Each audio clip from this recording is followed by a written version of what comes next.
If someone told me my worst high school rival would one day be standing 3 feet away from me in a glass-walled conference room, wearing the same smug grin he had when he crushed my debate finals, I would have laughed, or thrown my coffee in their face.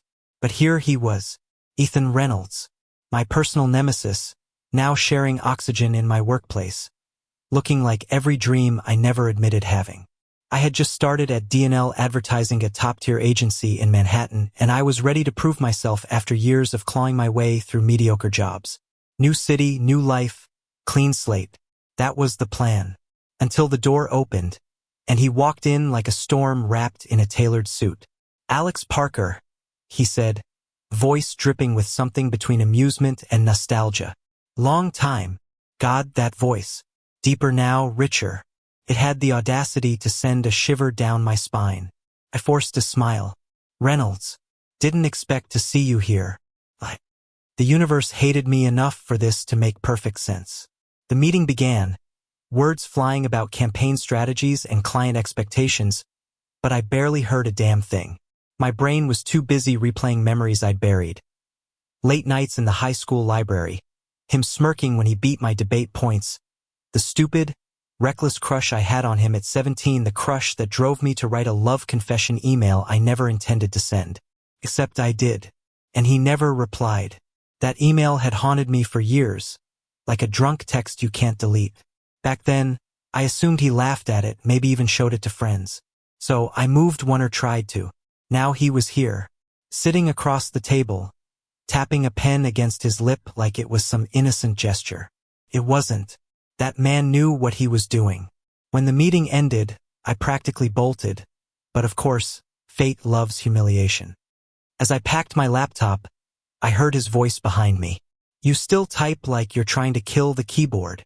I turned, ready to snap back, but froze when I saw the way he was looking at me. Not like a rival, not even like an old friend. No, this was different.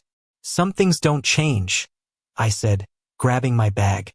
My voice sounded steadier than I felt. He smiled. That same damn smile from 10 years ago. "Some things do." That night I couldn't sleep. My brain was a relentless parade of what-ifs. What if he remembered the email?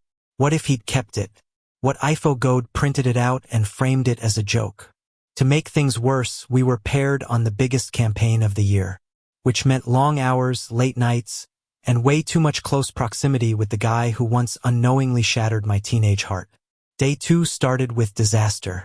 My boss asked me to share concepts with Ethan. Alone. In a small office. With the door closed. He was already there when I walked in, leaning against the desk like he owned it. His tie was loose, sleeves rolled up, a few buttons undone. Jesus Christ. Did HR know men were allowed to look like this at work? "Ready to wow me, Parker?" he teased, eyes glinting. I rolled my eyes and set my laptop down, pulling up the presentation. "Just focus on the ideas, Reynolds." But he didn't. Not entirely. His gaze lingered too long. His questions were laced with something softer, something I didn't dare name. And then it happened. He said my name. Not casually, not the way people do when they're annoyed. He said it slow, almost tender, like a secret he'd been keeping. "Alex." His voice dropped lower. "About that email." Every nerve in my body lit up. My throat went dry. "What email?" My attempt at innocence was pathetic. He smiled slow, devastating. "The one you sent me 10 years ago." My heart stopped. You remember that?" "I never deleted it," he said. "In fact, I read it more times than I should have." I stared at him, heat flooding my cheeks. "You're kidding." "Do I look like I'm kidding?" He stepped closer, and suddenly, the room felt smaller. The world outside didn't exist. "Alex," I couldn't breathe. He was standing so close I could see the faint shadow of stubble along his jaw, smell the warm hint of his cologne, something expensive and sharp that made my pulse race. "You kept it," I whispered, because my brain couldn't process anything else. Ethan nodded, his eyes locking on mine with a seriousness I'd never seen before. "Of course I did. You think I'd forget the one time Alex Parker let his guard down?" I swallowed hard, trying to summon a joke, a defense, anything to keep my voice steady.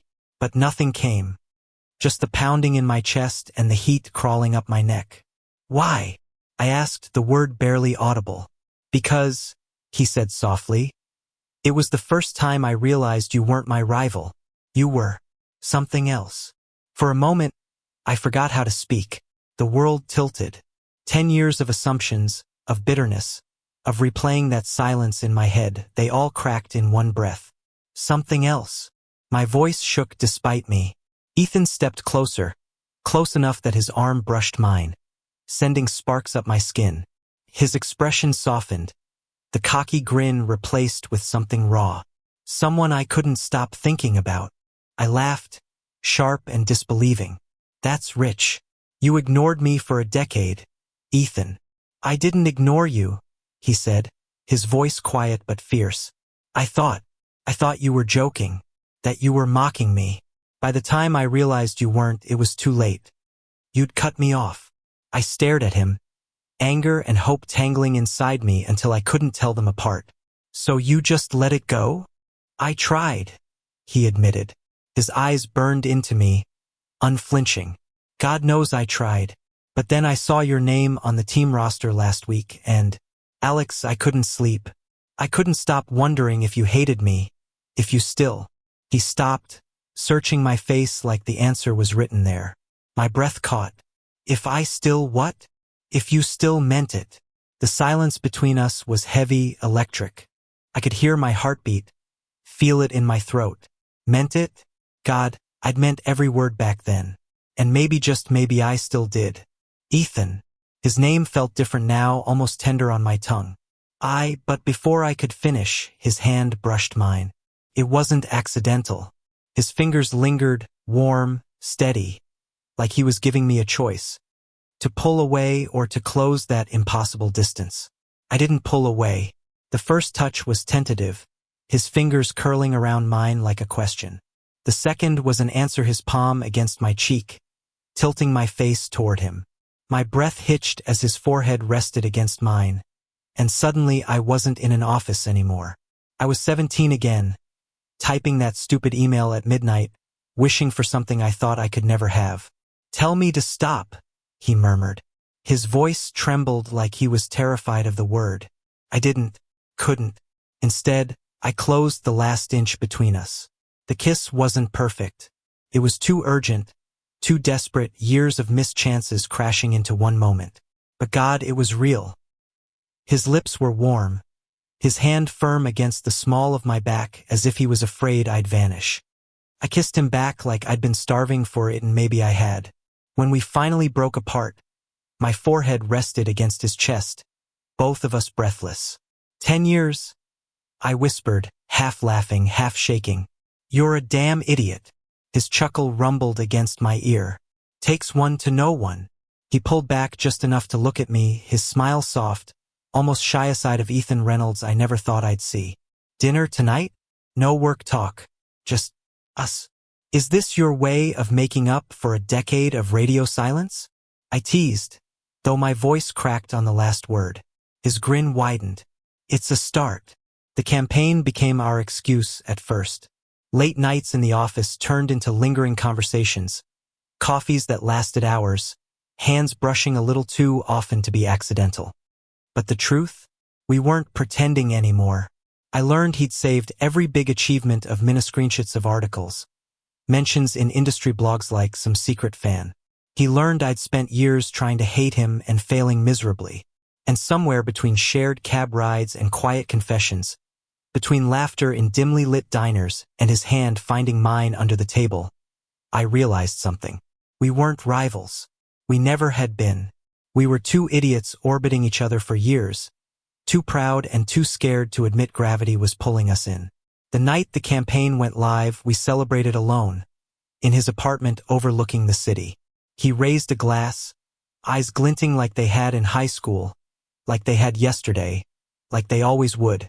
To second chances, he said. I smiled, clinking my glass against his. And to not sending love emails by accident this time. He laughed, warm and unguarded, before pulling me in for a kiss that tasted like champagne and everything I thought I'd lost. And in that moment, with his arms around me and the city lights blazing outside, I knew 10 years wasn't wasted. It was just the prologue. Because this was our story. And we were just getting started. Thank you for listening. If you find it interesting, please like and subscribe to follow the next stories.